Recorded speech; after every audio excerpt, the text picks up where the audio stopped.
안녕하세요. 메이커 다은쌤입니다. 큐라 3.6 버전의 개인 프린터 등록 또는 이전 버전의 큐라를 쓰시는 분들이 새 버전으로 사용하는 방법을 소개합니다. 몇몇 3D 프린터 회사 제품은 큐라 같은 오픈 슬라이서 사용을 막아놓은 프린터도 있습니다. 그건 제품 회사에 직접 문의하시기 바랍니다. 큐라 세팅을 잡으려면 사용하는 3D 프린터의 기본 정보가 필요합니다. 프린터 구매 시 함께 왔던 SD카드나 USB를 확인해서 기본 정보가 있는지 보고요. 아니면 프린터 회사 사이트에 가서 정보를 다운받는 경우도 있습니다. 큐라 3.6에 자신이 사용하는 프린터를 등록해 보겠습니다. 오른쪽 상단에 프린터를 눌러서 프린터 추가 그리고 커스텀을 눌러줍니다. 첫 번째로 자신이 사용하는 3D 프린터의 출력 사이즈를 여기에 입력해 주면 됩니다. 대부분 많이 사용하는 프린터의 바닥 모양은 네모이죠. 델타 경우는 동그라미를 체크하면 됩니다. 히팅베드 여부에 따라 체크를 하시면 되고요. G코드의 유형은 램랩이나 마린을 가장 많이 사용합니다. 제가 쓰고 있는 값을 똑같이 넣는 게 아니라 여러분이 사용하는 프린터의 값을 넣는 겁니다. 프린터마다 센티 값이 다 달라요. 특히 이전에 큐라 버전을 사용하신 분들은요.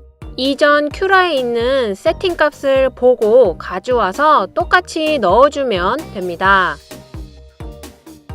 오른쪽에 프린터 헤드 설정 값은요. 듀얼 노즐을 사용하는 3D 프린터이거나 아니면 개별 출력을 할 프린터가 아니라면 사실 중요한 값이 아닙니다.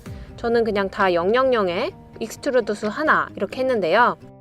개별 출력이 뭐냐면요. 이 큐라 3.6에는 재미난 기능이 있는데요.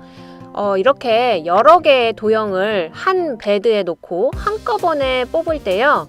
각자 먼저 뽑을 수 있는 기능이 있습니다. 그래서 프린터 헤더 설정 값이 필요하게 되는데요.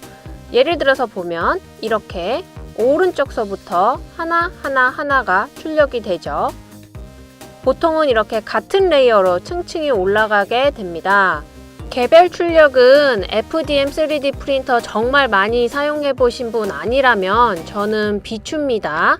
프린팅을 할 때는 여러 개를 한꺼번에 뽑기보다는요. 각각 하나씩 먼저 출력하는 것을 권장합니다. 나중에 좀 출력이 많이 익숙해지면 그때 해도 늦지 않습니다. 세 번째로 시작과 종료 G코드를 넣어줘야 되는데요. 이 값 역시도 프린터마다 값이 있으니까 한번 확인해 보고요. 이전 버전의 큐라에서도 이렇게 스타트, 엔드 코드가 있습니다. 이 코드를 그냥 컨트롤 C, 컨트롤 V 해서 복사 붙여넣기 해서 가져오면 됩니다. 이 시작 코드 같은 경우에는요, 특히나 오토 레벨링 기능이 있는 경우에는 여기 스타트 코드가 꼭 필요해요. 어떻게 값을 가져와서 그걸로 레벨링을 맞추는지 그런 의미이고요. 종료 코드의 의미는요, 출력이 끝나고 가서 예를 들어 베드가 아래로 다 내려간다던가 노즐이 어느 위치로 간다던가 하는 정보입니다. 마지막으로 사용하는 프린터의 노즐 크기, 그 다음에 재료, 필라멘트 지름값을 넣어주면 됩니다. 여기도 잊지 마세요. 프린터 세팅 등록이 완료가 되었습니다. 지금 요 커스텀이라고 했던 프린터를요, 다시 들어가서 이름을 바꿔주겠습니다. 여러분이 사용하는 프린터의 이름으로 바꿔주면 되겠죠?